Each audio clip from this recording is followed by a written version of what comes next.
so miserable. You can't even see a nice gesture. But Zar, these be the same women who will twist themselves into a pretzel when a man who they find drop dead gorgeous is treating them like the trash that they left on the side of the road.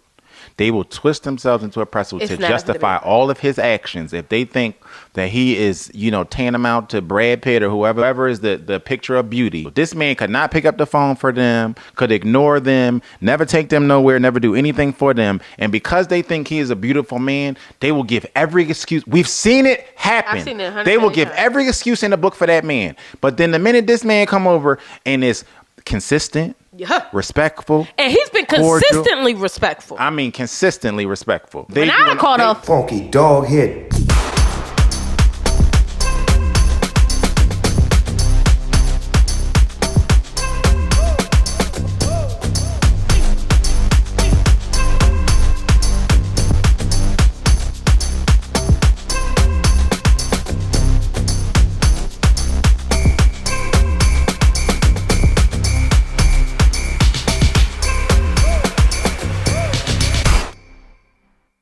Hello, my loves. Welcome back to our channel. Thank you so much for joining us on the Conner's Couch. I am your girl, Intisar Eleanor. This is my beautiful husband, Joseph Conner. And we are back. And we are talking all things Married at First Sight. So I'm sick as a dog today. But, Ike Turner don't give you no breaks. So he said, get that ass up. We got something to do. So we are back. Okay. So bear with me today, y'all. We went to the Usher concert this weekend. Yeah. And Complex Con. How would you rate the Usher concert, Jeff? Probably like a 6 out of 10. I would have to agree. I felt kind of underwhelmed. Yeah. But then I'm starting to really stop believing y'all as like influencers. What you mean? Everybody has these unbelievable experiences, and then you go and you be like, oh, that's it? Well, people be paid, and they just don't want to say that they paid. You know what I mean? And I think But they don't even be paid. Or that part. Or they don't be paid. Yeah. And I think that we need to, that's a whole conversation for another day, but it's too many of these reviewers, influencers out here who are just, marketing staff. You know what I mean? And they are really not giving their opinion. They're giving the opinion that somebody is asking them to give. And we see that across the board, whether it's food or drinks or and I get concerts or experiences. Like, it's just, especially in Vegas, because there's a lot of, quote unquote influencers, foodies, all those people in Vegas. And a lot of them are just getting paid to produce commercials. And that's it, and that's all. But it was a good time going to the High Lounge and stuff like that. Actually, definitely experienced that again. That was pretty cool. And so was Complex Con. I thought that I was so overstimulated, but in a good way. Like, I felt like it gave a lot. It was a lot. It was a lot happening. And I kind of banged with that. And we chronicled most of it on our social. So if you want to see, if you don't know what we're talking about, just go to our TikTok is at Joe and Zar, and we're at Joe and Zar on Instagram, everything else. Instagram. I am no longer on Twitter. Just announcement, just so you know. Or X or whatever, and all y'all should jump off too. And I done joined the movement, you know what I mean? One fist in the air. I cut my Twitter off, but I am now on Blue Sky. So follow Joe Conner at Joe Conner 33 on Blue Sky. We will also have a Blue Sky account. We haven't done that yet. I'll figure it out though. It's the Blue Twitter. If you ever give me a break, then I'll just take a break and figure out what Blue Sky is. Girl, anyway. What you about to say? It's the Blue Twitter, you know what I mean? / the new Twitter. Yo, he be wearing me out. Get on, if you're not on Blue Sky, get on Blue Sky, because they said they're adding 1 million users a day. Oh, wow. Yeah, it's been crazy or whatever. So, and then on Threads, you know what I mean? We're both on Threads and all the other things. So let's dig on into Married at First Sight. Let's start with Juan and Carla. This episode opens up with Juan singing to Carla about, it's 555, singing to Carla about breakfast. And they're talking about living together and their finances, okay? And what I didn't love about this conversation was that Juan was immediately telling her what he was not going to do. And reference to, he has a startup or whatever the case may be. He has to put his money into that. So if it comes to like a dinner or, she want to go traveling, she going to have to do that alone. What are your thoughts on that? It was very obvious that Juan was coming from a place of fear. He was speaking from a place of fear. I think fear that his plight would be rejected, fear that he would be judged, whatever the fear is, because you're right, he led with negatives. Where, at least from, obviously, it could have been a longer conversation. Most of these are longer conversations. So 1,000%. We don't know what was said before they got cut into that part. But at least from the part that we saw, she hadn't even, I say sometimes people are arguing against a ghost opponent. Like there was no, she hadn't pushed back on anything yet, but he kind of led as if she was already pushing back. And I think that was evident there. I think it was from a place of fear, though. And I also want to give her kudos because I felt like she handled it well. She did. I think she spoke to his fears very well. And I think that is something that they can work out. I feel like broke boys don't deserve no pum-pum. Okay? And I don't even mean broke in the sense of actually being broke. I was about to say, because I don't think Juan is broke. I think it's a lack mindset. I think that the idea that you're coming into, that means you don't even see this as a partnership. Like, because truth be told, the way I look at it, if once you get with somebody, that's a whole other income. Not only that, but I hear people use this language a lot, and I don't like it when I hear it. He says something like, that's your money. You can, do it. I'm not going to tell you how to do with your money. It's not her money anymore. You're married. And I think that I'm going to give them grace because you do have to change your mindset. And with your mindset comes changing your language. And sometimes you need to lead with the language first so that the mindset can get there. It's like speaking things into existence. Zar had a problem with that when we first got married. What? She would just say I a lot and it would bother me. It happened in the beginning. And I think it was just a habit. Like she was used to solving problems on her own. She's used to being, you know what I mean? But the truth of the matter is, whether you can get to it or not, the law says it's y'all. You know what I mean? Her debt became my debt. That's what the law says. She had some debt. So it's not your money. It's not her money. It's not her debt. It's not her problem. It's our problem, our debt, our money, but all of the things. I think we're even moving too far and fast into that. I think at the point at which I'm dating a man and I'm sitting across from him and we're eating breakfast, and we're just dating. They are married. But if we are just dating and a man says to me, oh, well, if you want to do this and you want to do that, we ain't going to be able to do it. That to me is a red flag. Yeah. Because I think at the very least, in the presence of a woman, in the presence of a man, a woman should always feel like she's in front of gentlemen. And I think that's what I didn't like. Like, I felt like she was right to say, I just want to feel like you want to take care of me. You know what I mean? Like, and everything ain't monetary. And I think that to lead with that in a way that is not solutions based, is not, we can figure it out. I'm big on don't tell me no. Joe, know this. You start telling me no, I'm gonna start telling you no, and we're gonna see how much you like it. Because I don't really bang with that. Like, we're together now. We can figure out anything if we put our mind to it. We do it all the time. So to even come and say, well, if you want to do this, you're gonna do it on your own. That's giving space for somebody to come and slip in and do it for. It's a single mindset. Yeah, it's just a single. And to me, it's an even bigger red flag when you are married. And I'm telling you, actually ours. Like, it's not, she shouldn't be anything that she wants to do. Like, you both have to figure it out. Even the thing with the juices, like that $10 is now your $10. So even the attitude of like, well, you could spend $10 if you want, but I'm not doing it. Like, you're not dating. You know what I mean? You're not. So it is a thing of like change the mindset. Okay, then buy the juicer. Help her get into juicing or whatever the case may be. But don't make it like, oh, that's your problem. I didn't love that from him. Yeah, I think it's just a single mindset that almost all of them come in with it as, and like I said, I try to give grace because it's new. This is, I don't know, day 3 or 4. I mean, it feels like it's very early still, so I'm going to try to give grace, but I don't love that either.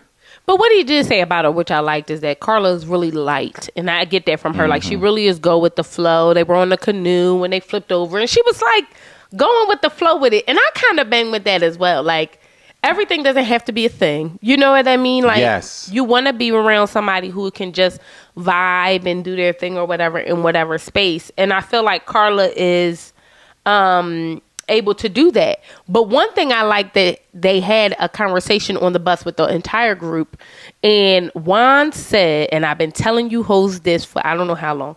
Juan said normally in his dating life, he's reduced dating to like going to get a cup of coffee. And Carla said, oh, a cup of coffee is unacceptable.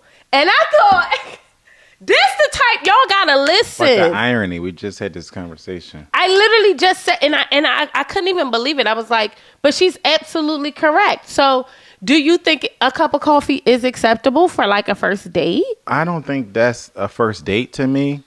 And kudos to some of our people who jumped in the comments last week who spoke to it, because we had a couple people saying, I thought I was the only one that wasn't here for a cup of coffee, you know. But it's a different time, you know what I mean? I'm going to throw my hands up to y'all. It's a different time. It's a different era. So the cup of coffee people got a different perspective. But to me, that's not a date. It's not a date at all. And I think that it speaks to the unseriousness of him. Like, he seems so serious to me, and then he does certain things that I feel like this is unserious. I wouldn't even put that on him. It's a culture. I think the dating culture now, Juan ain't the first person that we've heard say stuff like this. But I think that doesn't, I think if you paint your face white and put on a red nose, you a clown. And I think whether or not you do it or 100,000 mother jumpers do it, you still a clown. You know what I mean? Yeah. And I feel that way true. I think it's unserious. Because I think if your intentions were to ever be married, were to ever find a partner, number one, you wouldn't be going on 100 million dates. You would be intentional about whoever you're dating. All doing it. But everybody's doing it. So I just because it's a mass thing. No, right. I'm just speaking. I still think it's unserious. I think that it's a dilemma within the culture. Oh yeah. I think that this is now this is normalized. The cup of coffee is normalized. The 100 dates in 100 days is normalized. Like we just talked about it the other week, how a lot of these meetups feel and sound like interviews to us. That's not a conversation where your intent is to get to know somebody. Y'all are constantly speed dating on everything. You know what I mean? In real life, on the apps, like everything is and so I think it's in Juan's situation, I totally agree. I think now I don't even know who to blame for this, because I think we have personal friends and family who we talk to, and they saying the same thing. Literally. But let me say this. I think that like being frugal is one thing, but do you think that once you're in relationship with somebody, your expenses go up or down? I think your expenses go up, but also depending on how you look at it, so does your income. Right. You know Good point. mean? Good point. I think Juan does have to live a frugal life. Everything he said was legitimate, right? He's an entrepreneur. Everything he said was legitimate. He has a lot of expenses. He has to be very and to some degree, Carla should appreciate this. You know what I mean? Like there seems like there's a balance there, right? For sure. Carla feels like money doesn't exist and it's just in the air and it's energy, Same. right? And then Juan is like, no, we need a budget, right? You need to be, somewhere in the middle of that, right? Everything in moderation, and you need a plan. You need a budget. You need a savings account. You need all of these things so I think in there's a nice balance somewhere that they can find.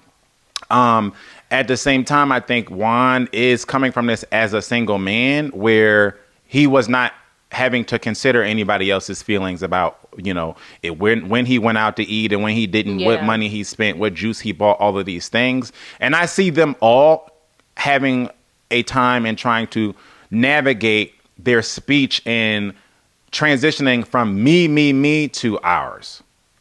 And I agree. And that's why we're going to give Juan grace. First of all, it's episode 5, which means it's been Juan? 3 or 4 days? I know. So we're going to give you a little grace. I just also feel like if a man has already told y'all what he not going to spend money on, he don't deserve nothing from you. Not no time, not no poom, not no nothing.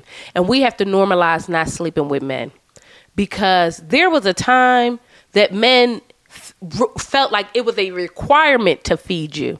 Now they giving you bitches a cup of Joe and you slurping it up like it's it. And that is a violation upon violations. So for me, and it's not even on no sprinkle. It's on some have some self-worth. But let me get up off my soapbox. Now she's on the back of the bus. I mean, she's at the front of the bus telling them that, talking about penises and It was too much. And what did you? I thought it was over the top, but I also think that Carla was a little buzzed. I think it was too much. I don't ever find it funny, attractive, entertaining, acceptable, appropriate. Oh my God. To be in a space, Okay, especially, Joseph X. But especially amongst men and other couples, other people's spouses, men and women. I don't think it's appropriate to be making these crude and crass jokes like constantly. It's when everybody has a little dirty joke. You know what I mean? Yeah, especially new friends. Yeah, but especially people you don't know. But like, if you're around my woman, don't be talking about your penis. You know what I mean? And I think vice versa. And I think that this is also maybe some growing pains. Like, Carla, you're around your female friends and their man. You know what I mean? Right. What are you doing? Because it's almost like you can't help but to picture it. Like, that's what I'm saying. That's the other thing that makes it like, why are you even talking about anybody else's, you know what I mean, magic wand or whatever, all this other.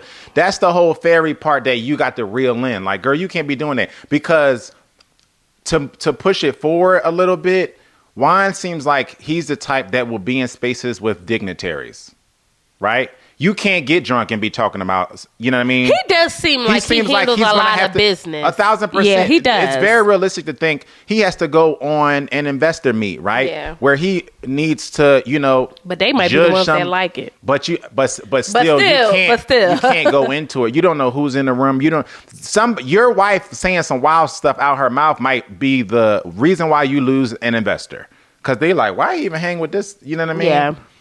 No, I get that. But I'm going to charge it to Carla being buzzed. I think she was lit. I'm going to be honest. I'm not, because you can't do that. If he's at a dinner party somewhere, everybody's going to be, you know what I mean? You can't lead with like, oh, your penis is magic. Oh, Jesus. Let's talk about Camille and Thomas. Thomas! Hey, friend! Okay. So, like I told you guys before, I really see it for Camille and Thomas. I think that she is very patient, and I think that there are things that she's not letting on that she needs a little bit more from him, because she gives me more demure, and he is also demure. Yes, very much. And so. Somebody got to be the leader. He beat her too. Okay, exactly. So, he speaks to her about not believing in traditional or in conventional traditional roles, right?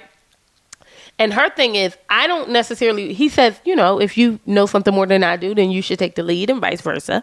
And she says, yeah, I agree. But certain things I don't want to take the lead on. Like, I make decisions all day, every day. I don't want to take the lead on certain things when I get home. And I absolutely could not agree more. I mean, I think that she's going to have a little bit of growing pains with Thomas just because that's his personality. He really don't got many words, many opinions, like, you know what I mean? And that's whether he with her or by himself. You could just tell, like, that's him all day, every day. But do you think it's that he thinks his opinion is not valued, so he does not give his opinion? Because people do have opinions. Whether or not they choose to say it is not because they don't have them. There's a nuance to this. Okay. I think some people do have opinions and they don't raise them. Okay. And I think some people genuinely don't have an opinion. Like, I mean, I've met people like this, like who can really just go wherever the wind blows. Yeah. Thomas, because there's a spectrum of it, right? And we all fit somewhere in the spectrum, right? The same way that you have people like us who have an opinion about everything. Yeah. You have an opinion. You have people who are the complete opposite of us who have an opinion about nothing. You know what I mean? Like, these people both exist on the spectrum. I think Thomas is on the other end of the spectrum. I can sit here and debate you about TV brands, and we can debate for an hour. Like, no, I think Vizio is better. And then we can get into it. Like, you know what I mean? Because but both of us can just talk and communicate about whatever. You know what I mean? But that might be a comfortable thing, It's a personality trait. It is a personality And I think trait. that Thomas just doesn't have an doesn't have an opinion. Like, I'm you big know what I mean? Virgo, you're big Pisces, so we definitely have We're opinionated things to people. say. Yeah. But I do part of me feels like he's trying to be respectful of her space, which is why he's not being too touchy-feely or doing too much. And I appreciate that because he's just trying to get her to get, he wants her to know him. Yeah. And without feeling like, somebody's preying on you or whatever the case may be. And I actually appreciate that. I can understand her thing is like, if you want to stir up some feelings with me, I need a little physical touch. I need a little bit of words of affirmation. I need a little bit of that. But I do think it's just early. But to your point, it's early. These things take communication and learning. You have to learn your partner. So the failure in these things happening or not happening all lies in the communication. Thomas does not know Camille. Right. The same way that Juan does not know Carla. That's why I appreciated Carla saying what she said about, because a lot of women don't do what Carla did. A lot of women don't communicate. You know what? It's really just more about the feeling to me, right? So then men go into it with predeceived notions of how you're going to respond, what you're going to say, and what you expect, right? But she shouldn't have said that. So Juan going into it the same way that I just explained with fear, because he doesn't know Carla. And so Carla, I thought, deserves kudos for handling it in a way where she communicated effectively. This is what it's about for me. Because she recognized you're just afraid. Yes. I understand what you're saying. And so she went into it and she handled it clearly and she communicated what it actually is. And I think I could just see her put Juan at ease. I could just feel the anxiety kind of fall off of him, because he asked her, would it be okay if you wanted to do something and I wasn't able to do it? And she said, yeah. Right. So I think that's the nervous part. So with Camille, but that's not okay. I think no. It is okay if they decide that they're not going to do something together. He doesn't want to feel like his job. She's upset with him because of his job or his predicament, right? So she spoke to his fear about that, which she should have done, right? Because he doesn't know her. He doesn't know her mindset, right? So I think that type of communication has to take place in all avenues. With Camille, it's going to be, she wants more assertiveness from Thomas, but Thomas, that's not really his thing. But he doesn't know that she wants more assertiveness unless she tells him, like, I need you to just come forward a little bit. You know what I mean? So I appreciated her and just even saying that, because also he's a single man. So he's coming from a place of like, he just probably sits in his apartment and says nothing because he doesn't really have, like, you know what I mean? So I think that the communication it's just going to take some time for them to kind of figure the communication out with and that. I think that's what I want them to give each other some time. I think that they asked each other really good questions, like how often do you date? What does that look like for you? And I thought that was a good thing to ask. Like, and I almost wish Carla would have asked Juan that. How often do you date? Like, how often do you expect us to go out to dinner or whatever the case may be? Because I think that could have gave us a better idea as to what Juan meant as well.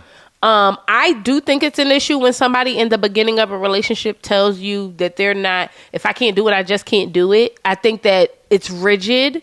And I think that when you're in a relationship with someone else, I really don't think you deserve no pum-pum. And I mean that straight up. Like, I don't even think we should be even entertaining men like this, because there was a world where, because he's wrapping it up in, oh, it's my career. When it's like, no, we still have to live this life too. And you came on a show to be a partner to somebody else. Right. But like I said, it's early. Y'all can communicate. It is early you can days. Communicate through that. Like, she doesn't have to leave him because that's his mindset right now. You know what I mean? Well, no, not like, they're married. So no, I don't think she has to leave him. I'm saying if I'm on a date with somebody, I think if you're on a date with somebody and they say that to you, that is a massive red flag. I think because men don't get more generous. Men only get worse. They don't get better. But I'm saying No. I'm saying relationships get better, right? People come into relationships with this single mentality, right? Both of them everybody on this show is doing it, right? Okay. So I'm saying that through communication, you can work through these things. You know what I mean?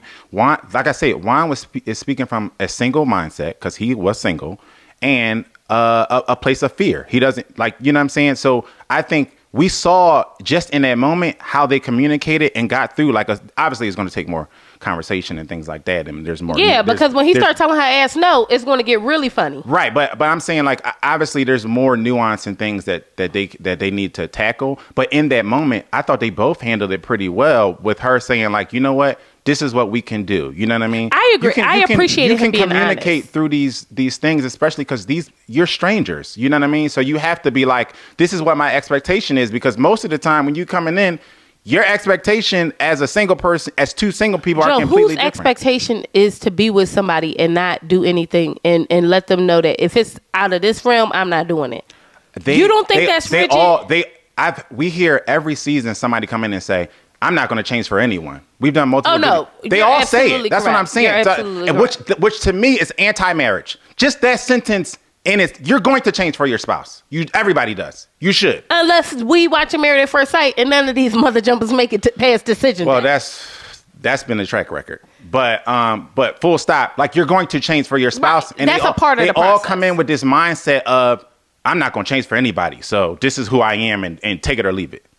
Well, that's true. So Camille and Thomas also speak about his adoption journey, which I thought was so deep and so, like, that was good TV. What I like about Thomas is that his shyness makes him so much more authentic because he's not using a lot of words. The words he does use is so deep to me. Like, he's always saying things that I think matter. You know what I mean? And him opening up to her about his adoption journey and what that looked like with his parents and everything like that, I thought was, like, deep. Yeah, I mean, they having real conversation, and I appreciate that, especially when you juxtapose it to people like, you know, Michelle, who she don't want her husband to ask him about her family life. You know what I mean? So I just appreciate them having real conversation, and that's where the conversation goes when there's a give and a take, right? Yes. And I think that's what Michelle and David's issue is. Like, David is giving, Michelle isn't giving anything, right? Right. You learn so much more about the person just through simple conversation. Everything doesn't have to be, you know, these large, huge conversations that, you know, start with your social security number. It could just be, tell me about your childhood. You know what I mean? Tell me about your relationship with your parents. And I think you learn so much more about a person by just having conversation like that. I agree. And I felt like their conversation really kind of hit home. I also think that, like, I really want Thomas to be the one for Camille. I really like Camille.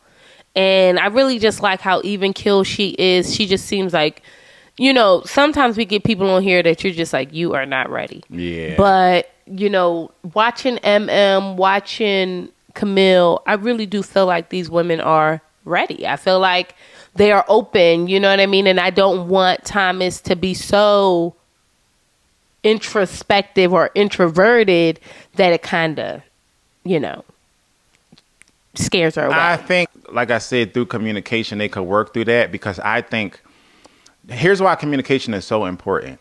Because somebody who is actually willing to do the work doesn't know that there's work to be done unless they're told half the time, right? So, like, Thomas, you can tell that Thomas is really into Camille. You can tell, even with the little words that he says. I agree. You can tell that he's really into her, right? So if you're Camille, you have to give Thomas an opportunity to show up. I believe he's going to show up simply because I can see how into her he is. That's why the communication aspect is so important, because you can't hold somebody accountable for something they don't know to do. You know what I mean? So I think Thomas can do all the things that Camille wants him to do. She just has to communicate it. And this is a good example of having an imagination. A lot of times we get with people and we are just accepting people. And they say this, women marry for potential or whatever the case may be. I don't think it's necessary potential. I think that we can see things, just like if somebody, you know, if you're checking my work from the outside looking in, your eyes might not be as lazy as mine. You know what I mean? I think it's the same thing. I think that you can see things that I can probably be better at and vice versa. And I feel like this is one of those moments where I don't necessarily think she got somebody she's over the moon about, but I think that she knows I can be. Yeah. You know what I mean? We could zhuzh a little here, zhuzh a little there, and this person could be my person. And I think sometimes we think that, you know, your person is just going to come in and fit in your life. And I think that's just a misconception. That's what I was saying about the communication. Like, you can mold this thing into what you want it to be. If he's open, right. But you got to be open and you have to communicate. You know, it has to be a constant chiseling of this statue to get it to where you want to be. And you only do that from talking and sharing your feelings and sharing what you see, what your goals are, you know, where you're trying to go. What do you want me to show up as? What does it look like? You know, to you. And I think that you can only do that through communication. I think now is the bigger conversation talking about the dating world now is a lot of people we see, they go into it and everything has to be turnkey or they're out. You know what I mean? And I think those people end up single for longer. Let's talk about two obviously single people, Madison and David. Madison and David chat at the gym. Okay. I have so many thoughts about Madison, it's not even funny. But I feel like their conversation at the gym is innocent. And I think it's very helpful to David, you know, really having this open conversation with another person, specifically a woman, to see, like, am I going crazy? Like, am I saying something wrong or whatever the case may be? Because however Michelle is ingesting what David is saying, it is just the complete opposite of what he is trying to do. I don't love the conversations that David is having. Outside of with Madison is what you're saying. With everybody. Oh, wow. I feel like, and it's fascinating because it kind of peers into how people approach these things with men and women, like, differently. Everyone is approaching the David and Michelle situation as if David is the problem. And I feel like it's funny, we were watching it and Zar at one point was talking about his conversation with the men and she said, "Are y'all listening?" Everyone's telling David, "Well, just do more. Well, just tell her to get," and he's like, "She's not giving me anything." Right. Nobody's listening. No one's listening. And I think that it's fascinating because I see this in the real world too. There is a strange thing that we do in our society where we immediately think, "Oh, it's you. Like, you should do this more. You should figure out how to say this to her. You should do this." And he's like, "I'm doing everything I can. She's literally giving me nothing." Now, they later find that out from just, like, being around, you know what I mean? But especially her. Yeah. But you could just tell that, like, no one's listening. So even when he's on the treadmill talking to Madison, Madison is just giving him more things to do. Every time he does more or works harder or stays more consistent, Michelle just pulls away and calls him a big bad monster. You know what I mean? And it's like no one's listening. No one is listening, and I'm glad you brought that up because I was watching something, and it was Issa Rae on a podcast with another young woman, and no, I do not remember who it is, but I love her. She used to work in tech. She was talking about how men and women have communications with each other. She said, if I am talking to one of my female friends and she's going through something, I'm going to know every single thing that happened. But you can ask a man will come to you and tell you, "Oh, such and such is leaving his wife." And you could be like, "Why?" He'd be like, "I don't know." He was like, and that is so true. Like, men don't ask those probing questions. Like, well, what do you mean by that? Like, because me and Jess talk about this all the time. She can never just say one thing. I'm always like, well, what does that mean? Mm-hmm. Well, why would you say that? Where did you get that from? Like, you know what I mean? I think that there is something about having those deeper conversations that I felt like they did not give him or hold space for him. Yeah. And that's because they don't know how. And I also felt like, first of all, I think he can bulldoze situations, David. Like, I think sometimes he kind of like the Kool-Aid man to me. Like, he just blasting through walls with his feelings and shit. So I kind of feel like maybe they felt that way. But I did feel bothered, and this is not an Ikechi issue, but when Ikechi said, "Well, hold that thought, let's take a shot," it's just like, I knew then y'all wasn't going to listen to what this man had to say. I felt like David is a person who constantly has to carry the conversation. Yes. So he's running out of things to say, to initiate conversation, to keep this conversation going. I can't even assign to him as being an emotional bulldozer because he's running out of things. When he goes light, she doesn't respond. When he goes heavy, she doesn't respond. he doesn't know. Let me take that back. That was a lot to say about him. He doesn't know what to say. You know what I mean? Yeah, he's just trying to get something out of any, like blood from a turnip. You're absolutely correct. So I take that back. Yes. Sorry, David. And I think he feels like if you've ever tried to have a conversation with a young person, like a child, you know what I mean? Most of the time you're pulling teeth. Like, how was school today? Fine. What did you do? Nothing. You didn't do anything. And I've had this conversation with my niece before. Like, you know what I mean? No, literally. You were in school for 8 hours and you didn't do anything today? Well, we did one thing. What was the one thing you did? Like, this is David talking to Michelle, his wife. So I find it problematic when he goes and gets advice from other people and they're like, try harder. Yeah. Like, what? Yeah. So he, dropped some bombs on us this episode, David. He tells Madison that he has another woman's name on his chest, which I thought, why was that information that Madison or Michelle needed to know? Just go get it covered up. I think, again, I don't think it was information that anybody needed to know. I think, especially in the case of Michelle, he's running out of things to say. Yeah. So he's like, well, I got a tattoo the other day. Like, you know what I mean? It's just constant. Even when they were sitting on the couch and the cameras was there, half of it was just like dead air. Yeah. Yeah, so... And he's a talker. So that makes people from the talker demographics, that makes most of them nervous. And so they just start saying things. Yeah. And I can see it happening from him. Yeah. Yeah, I do get that from him. Now, Madison, too, is not really feeling Alan. And this is what I told Joe. She said that she feels like he is a pushover. And she's dated men in the past who didn't trust her. And you know what I thought about that? I, too, have dated men in the past who didn't trust me, and they had every reason not to. So it's like I never dated a man who didn't trust me, and I wasn't doing nothing wrong. Like, you know what I mean? Like, anybody who didn't trust me was they had that female intuition all up in their stomach and was absolutely correct. So when she said that, I thought, oh, you're the problem. I didn't even need her to say that to realize that Madison was the problem. I think Madison is a picture perfect example of how different women treat men that they are attracted to versus men who they are not. Everything Alan does is wrong. He can't even put on some swim trunks without her having an issue with him, or some green sunglasses on vacation without her having an issue with him. I think that there's not going to be anything that he can do that is right, because I believe that Madison is just simply not attracted to him. And I've seen this 1,000 times, how two men could say the same joke, and it's so much more funnier coming from the attractive one. They cackling and all this other stuff. And then when it's the least attractive one, it's like, oh, I don't think that joke was appropriate. Like, I see these things happening. There's nothing wrong with Alan.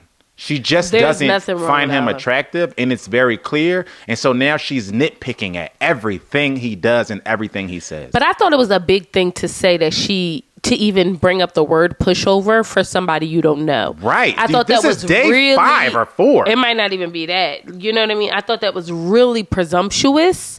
And I felt like, to me, it was her trying to set up a house of cards. Yes.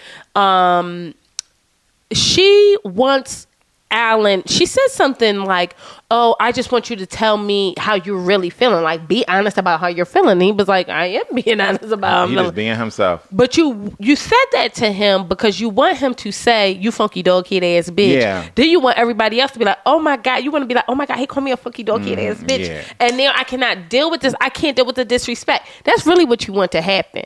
But you think we slow. See, this is your first season on Married at First Sight. Right. We watched this for 18 seasons, okay? Yeah. So we already know you for your works. So while you're sitting there and trying to be,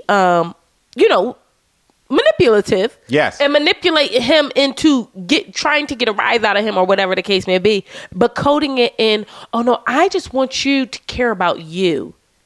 You don't even know this man. He's a white man in America. You're under the impression he don't give a damn about himself? How about that? It's ingrained in who he is. Yeah. You don't even, he think about himself so much. He's not even spending energy on doing it. You know what I mean? Like, what's so frustrating about this is we see the two women doing this Yes. in real time, and they're both doing the same thing. Both Madison and Michelle are fishing, trying to ruffle feathers to set up their out, right? Intentionally. Michelle damn near said it in plain English when she said, I just feel like I'm upset and he's not upset. She said something weird like that. Like, do you remember? And Yes. she like they were leaving and he was like trying to stay positive and she's like, I'm just leaving these arguments upset and he's not, and it's bothering me. Yes. It's bothering you because he's not fighting you. And if he was fighting you, it would give you an out. You can scream the big bad wolf, Yep. and then you can run and everybody will see your white tears and go, oh, that's right, girl. Are you okay? They almost already did it when she went to yoga. That's Right. that's the dynamic that I'm talking about. We just automatically assume that the guy is the problem.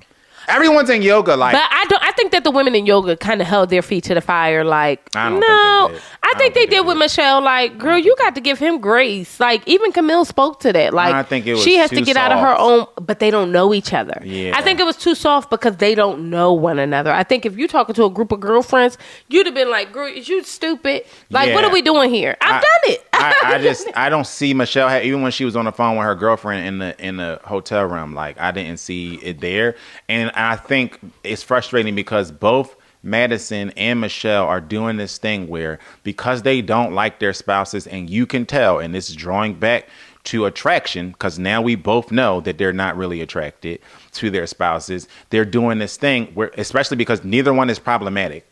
They're doing this thing where they're trying to entice them to be more problematic to then have an out. And it's Yes. really nasty work. Well, he said that, Alan said that he owned his own happiness. And I felt like she was like, I don't want to be the only, your happiness shouldn't be contingent upon me. And this is what I say to that. As a woman who's been married, and I mean this with all due respect, I love my husband. His happiness means something to me or whatever the case may be. But the truth of the matter is, I should be the only one you worried about. You worry about my happiness, I'm going to worry about yours. Don't even worry about your happiness. I got you. But you need to worry about me. You know what I mean? And I center, and if you don't find I think it's so odd to even say something like that to people, specifically men, as if in the history of a man walking this earth, he ain't been doing whatever the hell he want to do. I just think that it's just so silly to say. Because it's not real language. Like, this is the matrix. This is how women talk to men who they are not attracted to. Yes, because it's like, to me, I'm listening. There are words coming out of your mouth, but you are not saying anything.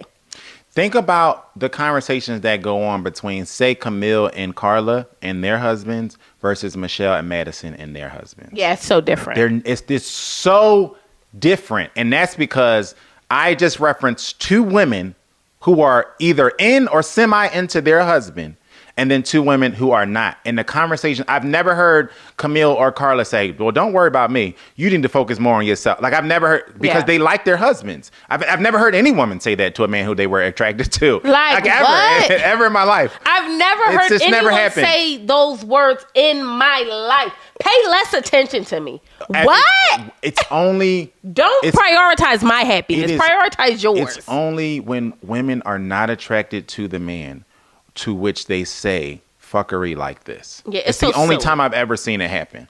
But the problem with it being silly, Joe, that I think is bothering me so bad is that in her effort to produce herself and try to get this to kind of flip on his head, she's insulting me. Oh, for sure. And my intelligence. I feel like, the same come way. on, bro. We know you don't like him. Instead of you just being 100. Yeah, and then just trying to vibe out with him, you like, I think, I wouldn't walk. I wouldn't walk down the street with you because of the clothes you had on. But let me tell you this. Now imagine he said that about her.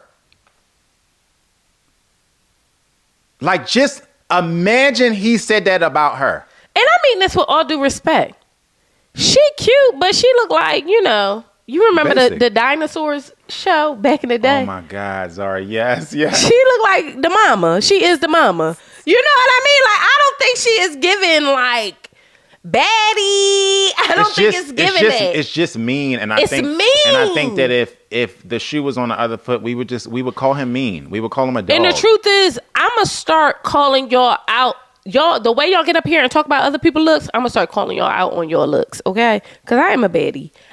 Madison, you cute, your body is T, but you're just cute. The truth of the matter is, walking on the street, I would see you. He looked like Mike Posner. I could see you with a Mike Posner looking ass bull. Oh, for sure. You know what I mean? Like, so for me, it's like, it's not far-fetched. You act like you with these, but if you were with these drop-dead gorgeous men, so much so that you can't get your mind off of them, why was you not married to one? Because why are you here? What are you doing here? If They obviously don't like you back. That's what I'm saying. It's just like, we see the nastiness come out when they're not attractive. And Michelle's doing it too. And the problem is, I think I'm annoyed with Madison because her temperament I like. I do too. I think all things considered, something about her I really do enjoy. You know what I mean? I enjoy watching it. I don't like the manipulative bullshit. It's just, that's what it is. It's just the nasty work that happens when people... when these women are not attracted to these men, they try to be covert with it. They try to cover it up. And I think you should just put on a whole new face. This is why these men is taking y'all out to coffee. Because they done been on enough dates with bitches like this that they said, you know what? I'm done feeding these hoes. Yeah. Okay, so she could get on a date, tell me I'm ugly, fat, this, that. I don't have time for that. Like, you know what I mean? Because everything she's mentioning about Alan is something that could be fixed in 90 days. I don't like the way your body is. Okay, then let's go to the gym. I don't like the way you dress. Okay, let's go shopping. These are things that can just be changed. But also, these are not things that needs to be addressed on day 4 or 5. Come on. You just don't like them. You don't even know. And you don't have the mental capacity to see past that. These aren't real conversations. It's not. That's why it's hard for me to even address the content of what she's saying, because I know it's bullshit. It is. I know that if she was sitting next to some man who she thought was drop dead gorgeous, they wouldn't even be talking about none of this. He could have on purple sunglasses and red and orange pants and that got Barney on them, and she wouldn't care. They wouldn't be having these conversations. So it's just like, I know they're just not, they're not real conversation. That's why I can't even get to it. I'm like, you're bullshitting us. You're just not attracted to him. Yes. And I think that him staying away from the intimacy piece of it all and not trying to be in her space, touch her too much or whatever, I do think that's out of respect. Like, I think he could feel it. And I think that's sad to me, because I can't imagine... At the very least, right, if you have no information about this human, you know that they too went through this arduous process to be married. Their commitment to themselves and wanting to be committed to somebody else was so big that they went through this whole process. How is that not enough? How is that not? You got 2 floors by then. Because the truth of the matter is, when you go on dates with these men, you don't know if they want to chop your body up, screw you, and be done, date your sister. You don't know. You know what I mean? So at the very least, you know that this person is invested in a marriage because that's what they want. And you would treat it like this. That's what bothers me. It's because they place attraction above all other things. And that's why that's today. Y'all are going on coffee dates. Yep. Y'all have created this culture, to your point earlier. So let's talk about MM and Nkechi. I was going to say, let's leave Michelle and David, because they truth is, I'm tired. I'm shitting so few. So we get a little bit of insight into MM and how she started dating later in her high school career, which makes sense. She Nigerian. People don't be playing that stuff, so I get it, girl. And how, they talk about their past and how she really didn't grow up in a household where people were, or talked a lot about their feelings. And, it's so fascinating because MM she strikes me as emotionally aware. Even though she do all the corny stuff or whatever the case may be, I find her to be emotionally aware. And so, I don't know what it is. I could tell she holds space. She listens to other people and everything like that. So, but that might not mean that, her herself is able to express her emotions. Yeah, because I don't think she is, but I do think I'm with you in the fact that I do think she has some level of emotional intelligence. Intelligence. But I don't know that because of her upbringing, she is very capable of doing it herself, and it's not uncommon. You know what I mean? That we've all, met the counselor or psychologist who can't do good in their counseling sessions. Right, you know what I mean? So those things are sometimes divorced from each other.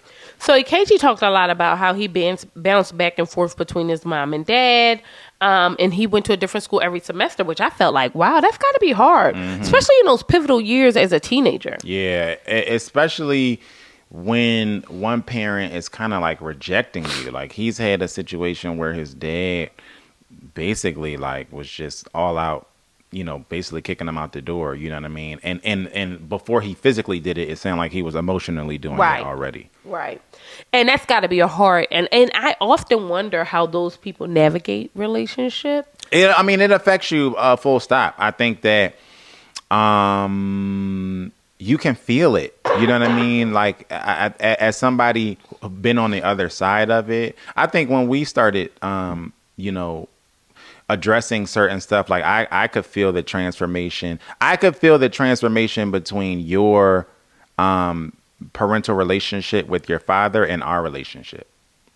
Like I could feel it when it was not great, and I could feel it when it's great. I think when I started liking you is when I started liking.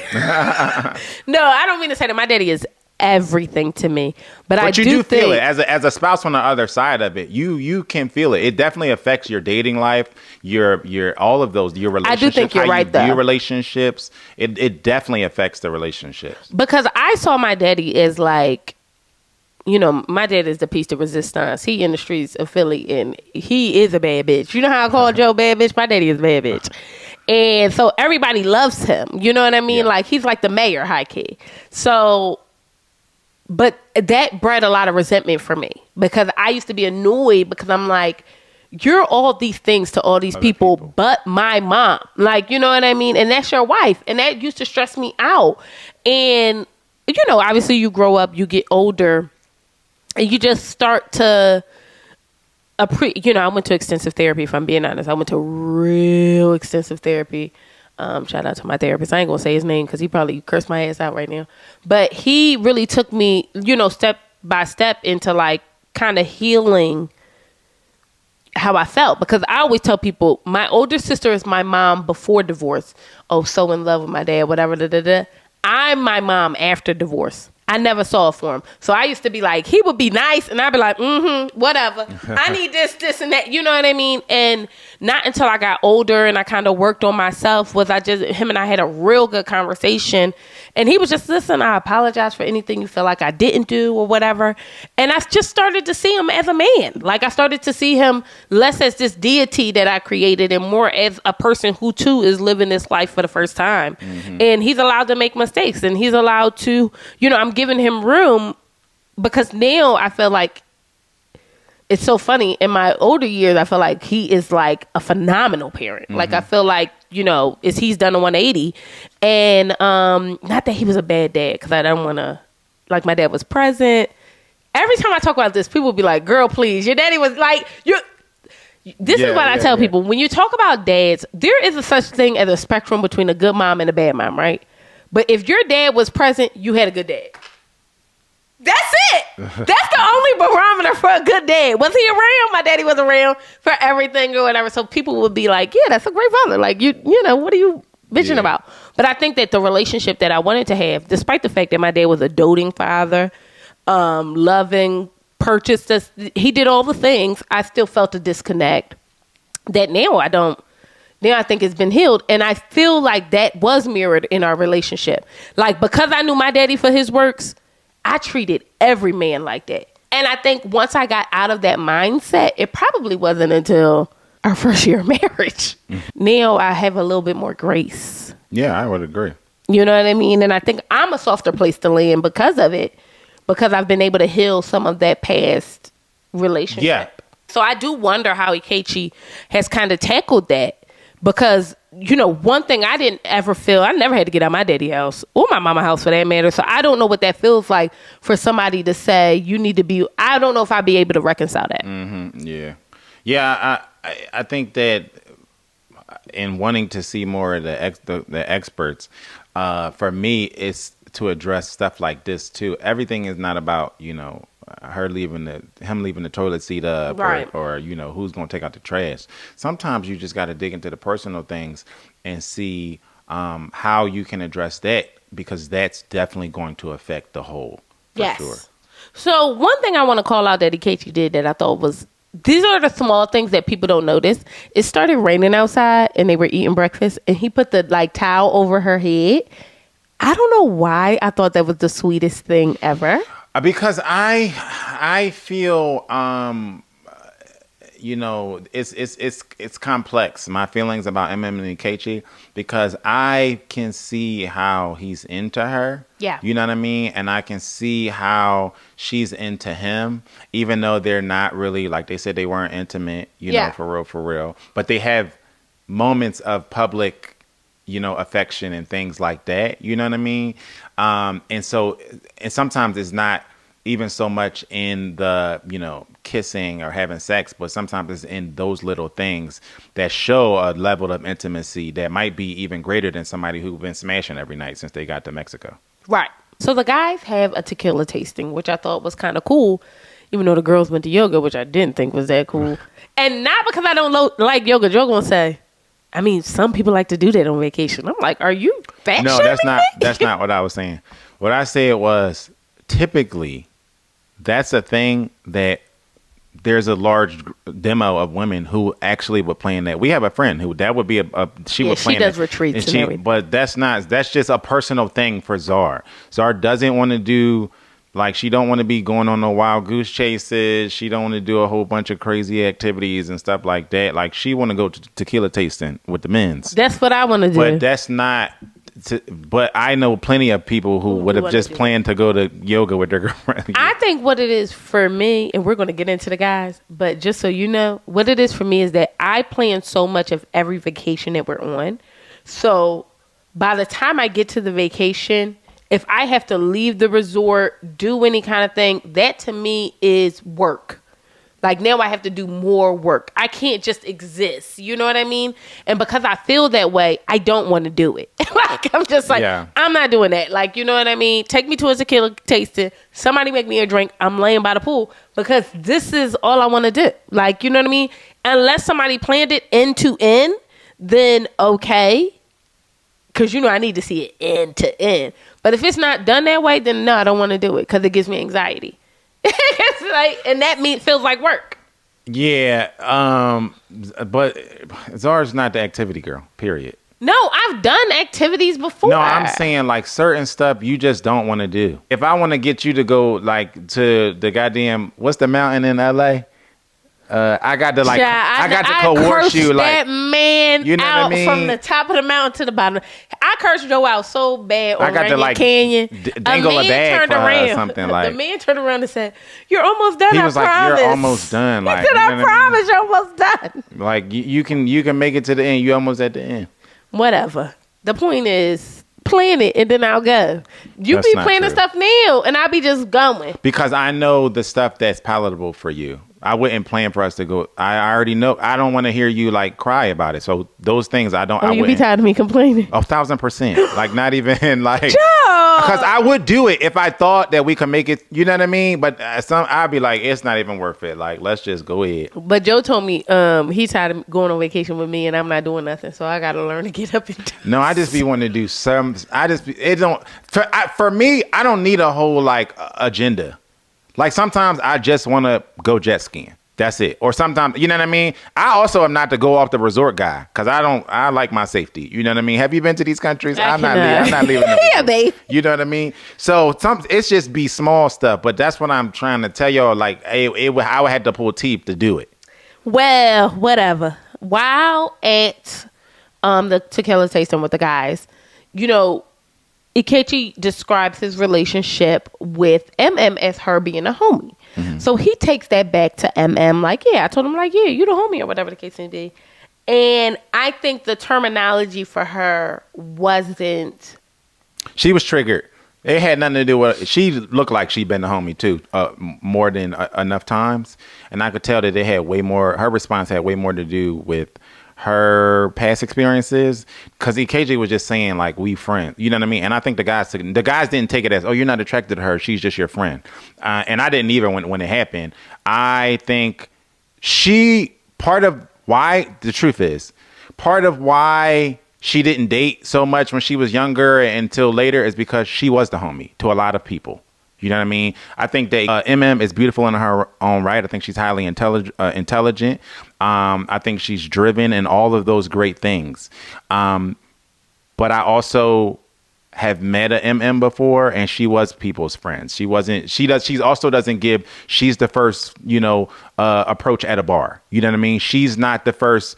Guys haven't been. She don't give me that. Dude just be falling all over they tripping over their feet to get to her. And I think that lands you in a place of being a habitual friend, like being a habitual homie. You know what I mean? Because I also think she can hang. You know what I mean? I just don't think she doesn't give that, like, her male friends is trying to get at her. I think she's the homie, and I think it triggered something for her. I do think it triggered something for her. I think it kind of triggered something for me.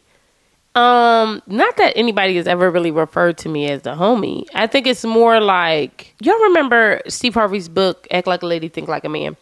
One of the things, which I think, I hate read that novel like 3 times. But one of the things I took from it was that whatever a man calls you is what you are to them.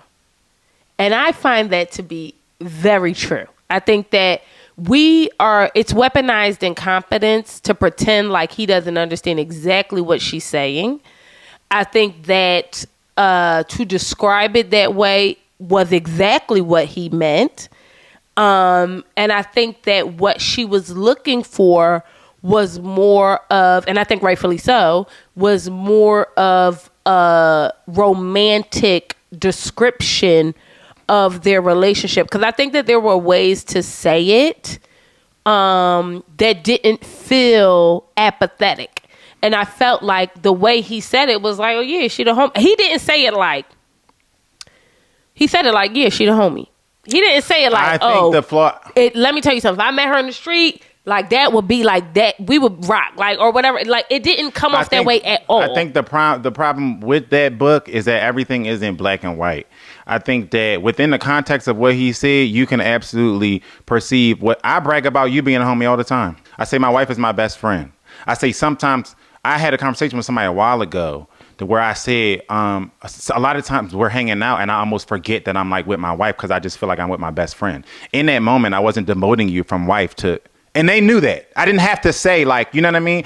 People are dynamic in their relationship, right? Sometimes my wife is my wife. Sometimes she's my business partner. Sometimes she's my podcast host. So for me to brag about you as being a great podcast host doesn't mean that I don't see you as a great friend or I don't see you as a great wife. Like, people are dynamic in their relationships. I think you're right in this situation, right? Because I don't think it's a mountain. I want to be clear about that. I don't think it's a mountain. However, I think words mean things. And I think Ikechi is smart enough to know that words mean things. He was just out there giving us Love Jones down to the socks, okay? So he knows that words mean things. I just feel like in this situation and scenario, it makes sense what you're saying. But if you and she does not know this man, right? So she is almost hanging on every single word he is actually saying and using to kind of understand where he is in the journey or relationship with her. So to hear someone you do not know that you just married call you a homie when you want to be desired, a wife, of this, of that, it would give you pause. I think it will give you pause. Juan, was it Juan? I think it was Juan. I don't want to mess it up. I think it was Juan. In the throes of conversation, you get comfortable, and he was explaining the same way Juan was explaining about how he went on a hike with his friends and he like forgot she was there or something like that. He said something like that. Like, I don't think Juan meant, you know what I mean? I love being away from you. The problem you know what is I mean? Like, that yes, word means things, but they were just having a conversation. And I think sometimes things are exasperated by somebody being triggered. I think she only even put a pin in it because of her past. I think one thing that men will do is this weaponized incompetence BS, as if they don't know what words mean. Ikechi is literally a man who sat up there and had somebody say all this stuff, whatever. He knows exactly. He is being. I think he is being, and I don't think this is a dig on Ikechi, so I want to be clear about that. But I think for us to pretend like, oh, he just meant it like what other. I think he meant it strategically. I'm not pretending. Like I've called my wife my homie before. I'm not pretending. But my thing is, we're not dating. We have been in a relation for almost 20 years. Of course I'm your friend. You know what I mean? I'm saying if I met a man and he called me a homie after 3 days of knowing me. But that's not what he called her. He was describing their relationship as her being a homie. And I'm saying I've described my relationship in the same way that my wife is my best friend. Of a person you've known 20 years, Joe. That's very different. But I've said it for years. I've said it before we got to 20 years. But Joe, I think we're burying the lead. I think that what she needs in a relationship with somebody you do not know yet, everything you say matters. And I think that's what we're burying the lead on. I don't have the nuance of who you are as a human being knowing you 2 or 3 days in. I just don't, right? So a lot of things I'm doing, I'm giving you grace. I'm trying to figure out, is this the language that you use normally? Is it not? And I thought they had that. And I thought they had that conversation. I thought everything that she asked was important because I agree. I don't want to be referred to. I think now it doesn't bother me because, we married, whatever the case may be. Everybody know we married. It's whatever. True. But I think it doesn't bother you because you understand it within full context. But when we first got back together and I moved to LA, if you would have called me the homie, I would have been looking for me a new place. If I was somewhere and you describe me as, oh yeah, that's my homie. We're conflating because I would never introduce you to somebody as my homie, which I don't think he would ever do that. Right? I don't think he would do that either. I don't think he would do that. So that's why I think But I think she's trying to figure out the dynamic. I don't think he would do that, which is why I think it's And I think that's why I thought their conversation around it was constructive. I think he explained, this is what I meant. And then she said, oh, well, this is what I heard. And then they But my problem with it was, I don't know if y'all noticed this, but sometimes we don't use the right words, right? So me and you could be talking and like, for example, I said emotionally aware, you said emotionally intelligent. I said, you know what, that's it, right? The moment she said, oh, the homie, like you would call me the homie, y'all calling, that's what men say, whatever the case may be.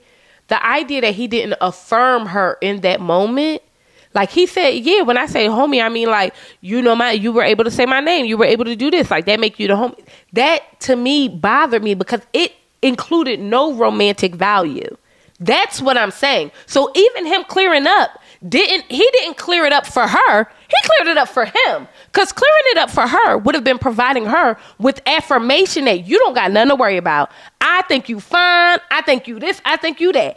I didn't think he did that. I think when I talk about these things and people being dynamic to these other people, I don't think he was talking about it in a romantic sense. But I think that's okay when you're in a situation where you've known somebody for 4 days. You have to build off of the things that are common ground, right? So where their strong place is, because I just referenced, I see them, they haven't been sexually intimate, but they hold hands and there's little things. And they don't need to be clear. And they don't need to be. And I think that in a situation like this, you have to build off of the common ground that you have. Their common ground to me is that they did find a friendship and a camaraderie. I don't think he's in love with her right now.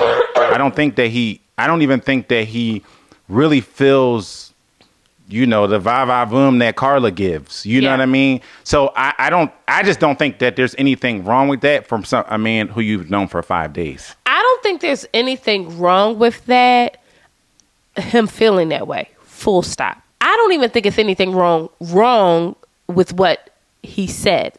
I could take pause about it, but I don't think he was wrong for how he interpreted the situation. But I do feel like there was an opportunity to pull her more in romantically by actually saying nicer, you know what I mean? Mm-hmm. Like saying something loving to her about her, I think would have quelled whatever yeast she may have put on that moment. And I think that there was a missed opportunity there. You know what I mean? It's something personally I would put in the back of my mind if I was her. You know what I mean? I think she did.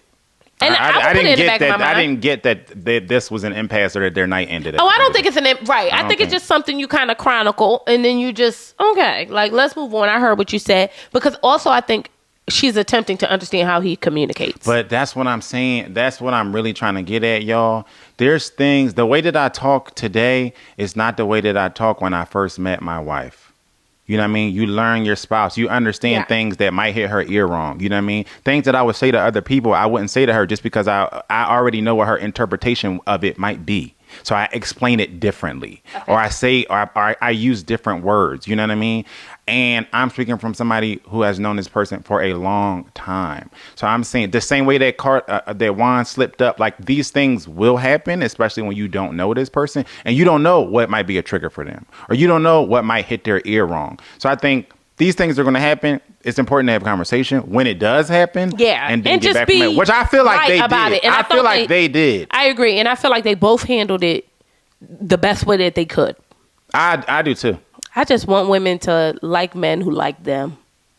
And I want us to pick up on it earlier when they are with somebody who does not like them. And that's just primarily because I think that him liking you more matters. I know I say that every time y'all hear us, but it just matters. So sometimes when I feel like women are on the other end of the spectrum vying for somebody's affection and attention, despite the fact he didn't say anything wrong, he just was, saying his experience. To me, if it's not spoken about in a romantic way, it just hits my ear wrong. That's but a personal for me, thing. for this experiment, what I require from these people for my bar is that you be a part of the process. Because my issue is with people like Madison and Michelle, who everybody's not going to have romance in 4 and 5 days of knowing these strangers. But that to me should not be our barometer for it. Yeah. It should be, are you showing up? Are you there for the process? Are you giving it a chance for that romance to grow? So most of the time that romance is growing out of That's right. So I just need you to just liking the person. I just need you to focus on the build on the and be there and show up and be a part of the process, because that's what the experts had in mind when they told you just play this game, do this card. They want to kind of coerce you into love.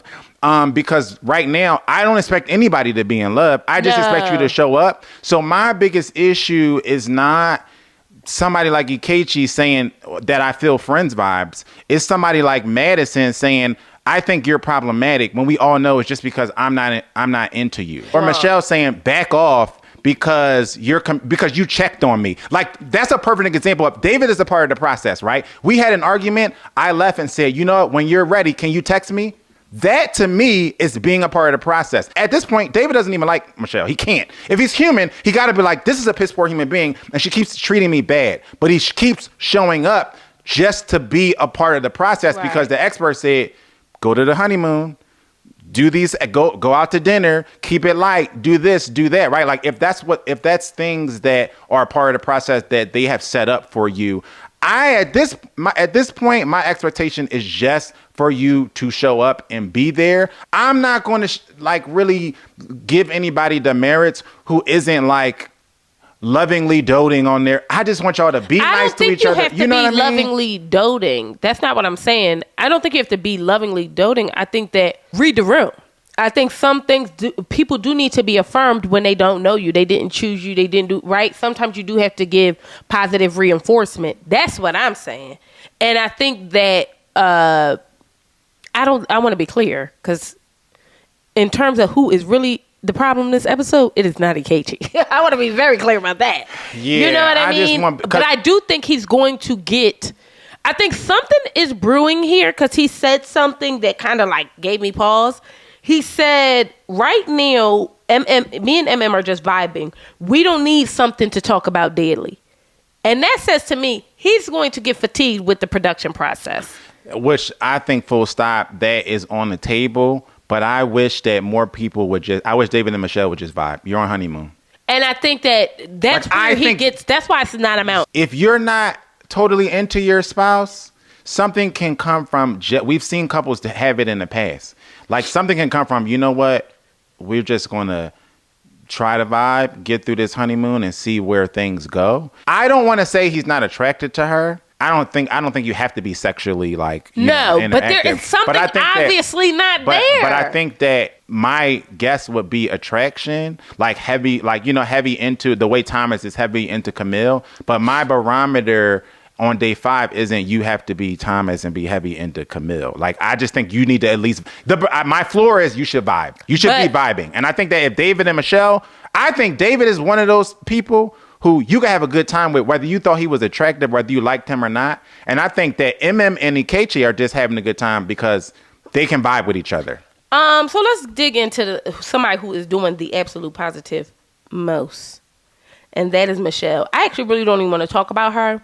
And that's because if it wasn't such a major part of conflict in this series, I probably wouldn't speak about her, because I'm going to start giving people the respect that they deserve. If you want to give dust, we're going to treat you like dust.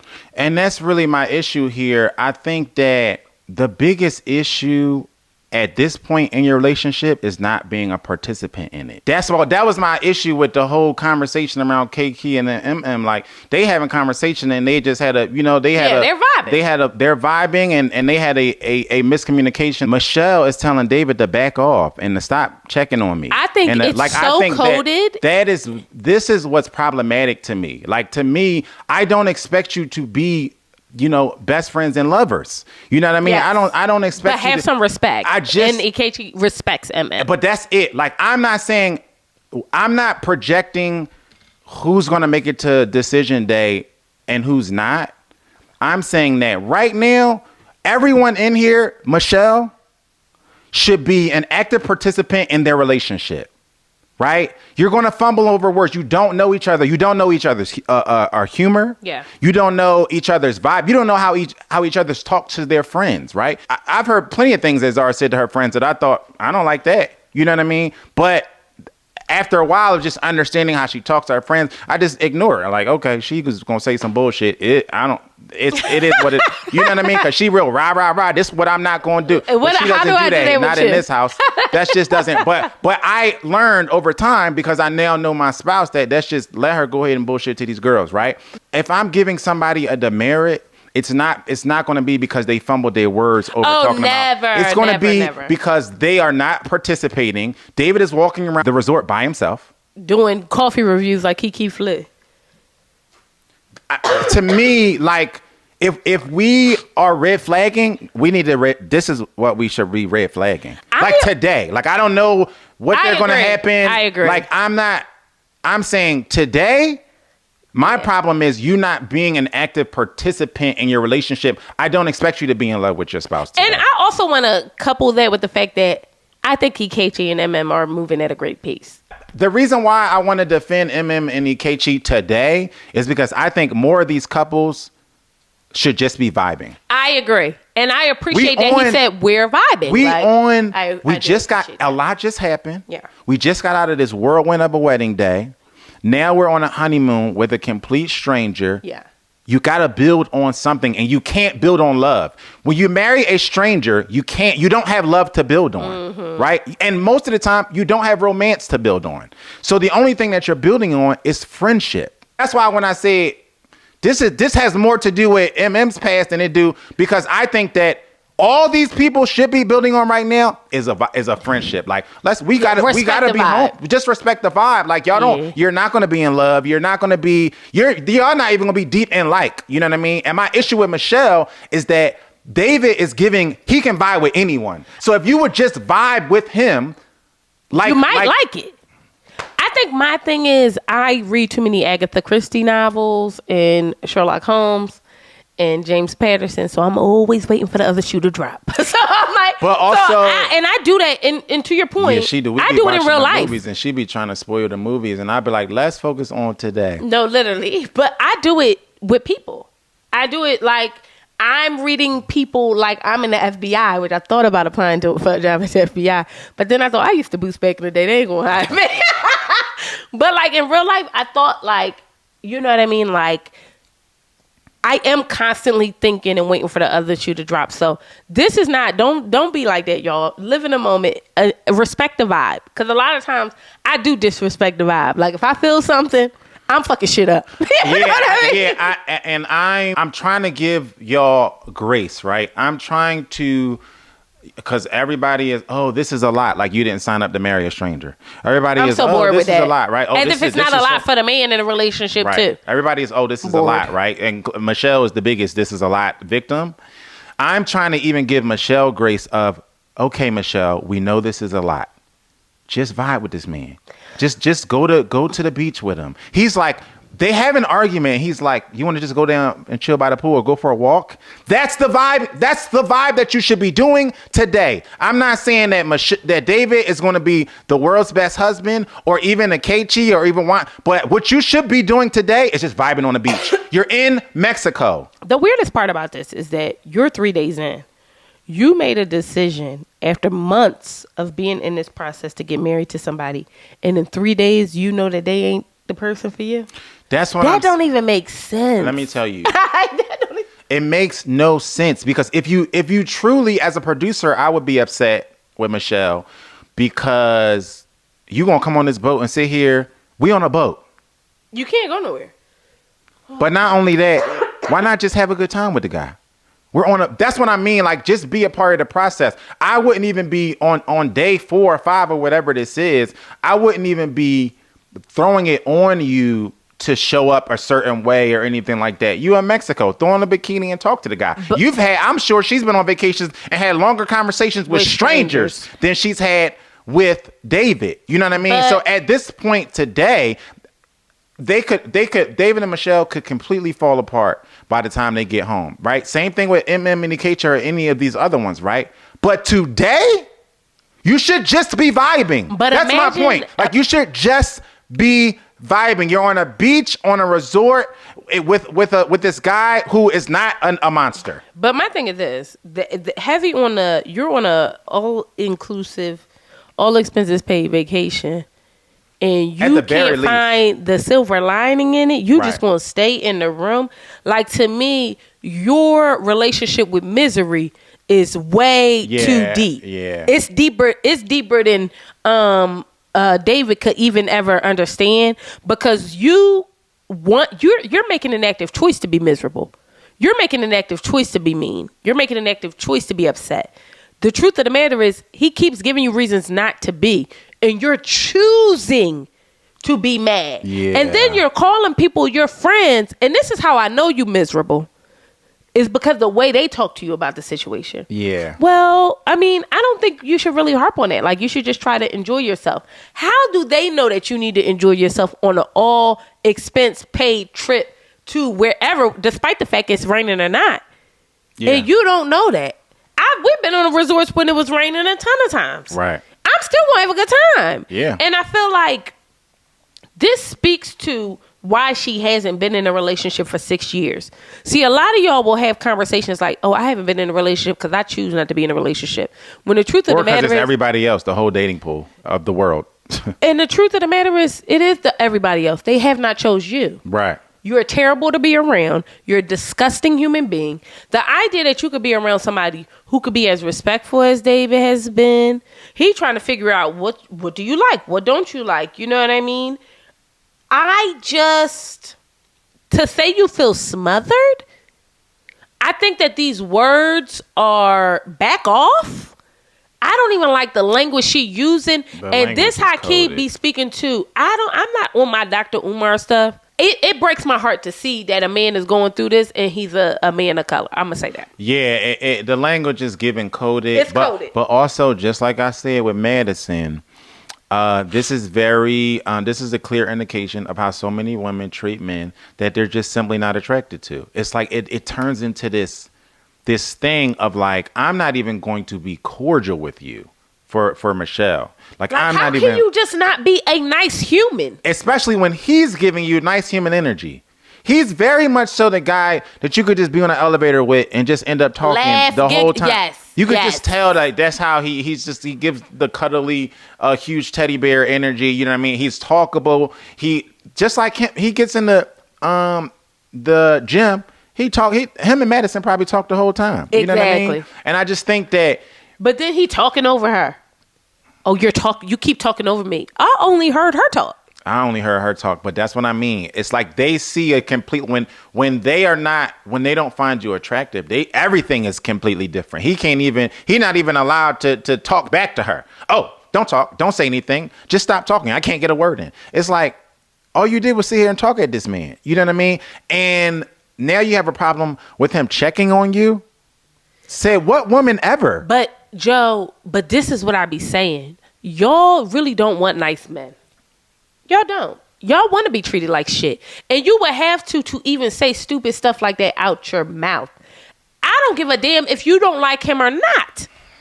You should be like, at the very least, okay, he checking in, whatever the case may be. That's a nice gesture. You so miserable. You can't even see a nice gesture.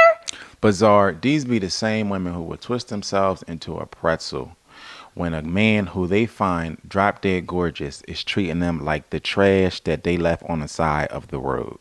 They will twist themselves into a pretzel to justify all of his actions. If they think that he is, tantamount to Brad Pitt or whoever is the picture of beauty, they will twist themselves into a pretzel. This man could not pick up the phone for them, could ignore them, never take them nowhere, never do anything for them. And because they think he is a beautiful man, they will give every excuse. We've seen it happen. I've seen it 100 they will give every excuse in the book for that man. But then the minute this man come over and is consistent, respectful, and he's been consistently cordial. Respectful. I mean, consistently respectful.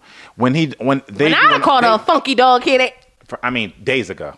I'm sorry. It would have been. I'm not that evolved. This would have been days ago. They'd have kicked me off the resort. The idea that this man was texting you to see, like, hey, are you okay? Like, do you want to hang out? Back off. I thought he was doing the exact correct thing. He was, and this is what I mean by. That's being committed to the process. He does not know Michelle. So when you don't know this person and you're not yet in love with this person, you're barely in like with this person, all you can do is go through the motions. And It sounds bad, but this is literally what Pastor Kyle and Dr. Pia tell these people when they watch the show, like watch seasons past. They'll say, I just don't feel a spark. It doesn't feel organic. And what will he say? Show up. Do the exercise. It's not always going to feel organic. But especially when you don't know the person. Right. But I also think that we're watching an anxiety attack in real time. I think that she is having a crisis. She's in crisis. Because the bigger issue here is that she is a control freak. Now, I don't understand how she got through this process not being in control and was cool with it, and then she has a problem. I don't understand that piece, but I do think right now we're watching somebody who is used to having a certain amount of control spiral out of control. I think that is assigning a legitimate ailment to her, and I don't want to do that because I don't believe it. Oh, because you think that kind of takes away from the nastiness. I think it takes away from the truth of the matter being she's just not into him. I think this is less about control or anxiety or anything that's going on that people in the real world deal with. I think she has a problem with David, and she can't get things out of her mind because she had a picture of who she was going to get, and he doesn't fit the picture. He doesn't have the job description. He doesn't have the looks. He doesn't have the background. And that's what she can't divorce herself from. Signing up for a show called Marry a Fucking Stranger. And then she gets in and she's so disappointed that the stranger isn't exactly who she wanted them to be in her brain that now she's acting out and she's looking for excuses. When she asked for a light skin, to me he looks like what she asked for. She's looking for excuses. So I'm not going to give her, because people actually have anxiety attacks. People actually aren't cripple at the sign of the lights and the cameras. I think if she thought he was gorgeous, she wouldn't have any anxiety. I truly believe that. I think if he made a certain amount of, if he didn't live, I think it's the living at home, which I don't think it's a big issue, but apparently she does. I think it's the living at home and the this and the that. The fact that she's unattracted to him. He got another woman name tattooed on him. Even how she spoke about that. I don't even like the way Michelle speak. Like, the truth of the matter is, I want y'all to cut her off. It's giving danger. It's giving danger, like, run, David. But it's giving, like, she wants to tell people she's in danger. Yes. That's what I'm saying. That's why I say it. It's giving run. Like, it's giving a Karen. Mm-hmm. Yes, that's what I wanted to say. And I don't love that for him. I don't love, it feels unsafe to me for him. That's what I mean. It feels very unsafe because all this man is doing, I feel like she would describe him to a stranger as a stalker. Yes. And all he's doing is being a husband. And the truth of the matter is, that's why you ain't had a relationship in 6 years. Right. You wouldn't know a relationship if it texts you what you doing. Right. Like, you wouldn't even know it. And that's the problem. And I think the problem with this Michelle situation is that I want to give her grace, but I'm having such a hard time. And I don't know if she's having like woman intuition. I don't know. But I think respect is due a dog. And I think that how you speak to humans, see, y'all be thinking y'all get these dogs and y'all treat them right, that y'all a good person, but y'all treat humans terribly. Mm-hmm. How you treat another human says more about you than anything. Yeah.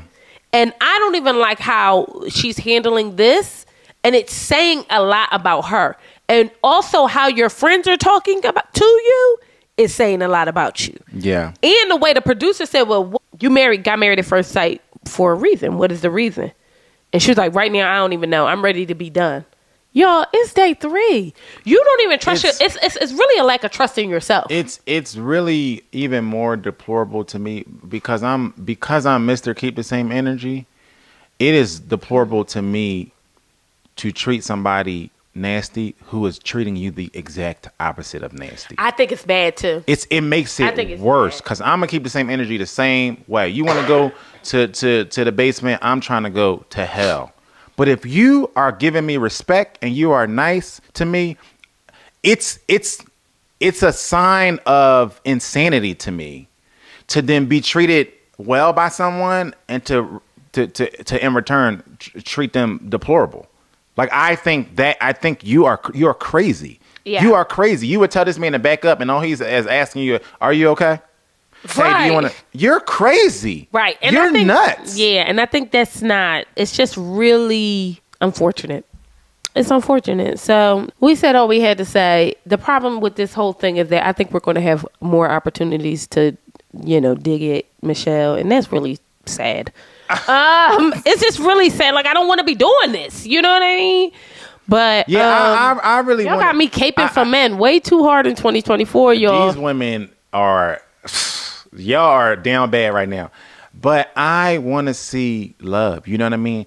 I watch these shows because I enjoy seeing people in love because I don't get to see a lot of my friends in love because y'all are terrible at this. Period. And I want that for y'all. You know what I mean? Especially having experienced it myself. And so I wish for all of these couples to eventually be in love. And even the couples that I'm trying to find it for, even though it may not be there, it's out of, I want to see y'all. I want to see you win. Like, I want to see you in love. I want to see you make it to decision day. I do too. I mean? And I want to see something that you committed to come to fruition. Yeah. Like, y'all have decided to go on this journey for a reason. Yeah. And I want to see that manifest something for you. Yeah. Whatever it is you need. So I agree, babe. I think if it's love at the end, I want that. I do. And I'm trying to, and if y'all notice, I'm trying to even make myself more patient with these people. You know what I mean? You are doing a good job. I'm trying to be like, it's day 4. You making me patient. 5. You're not, because she's not the. But that's because I just know. Like, I could walk into a store, see the racks. No, I'm not gonna find nothing. I don't need to look. I don't need to do none of that. I already know. I can feel the vibe is not in here. No, she's this the same person who I see. Oh, I'm gonna taste this. Ew, that's nasty. Have you had it before? No.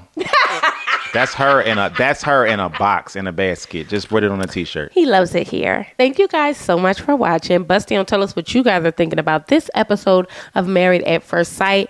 Make sure y'all tell us everything that's happening on the after party. We watching the after party too. We want to know what y'all thinking. Did we get more insight into anything? Let us know.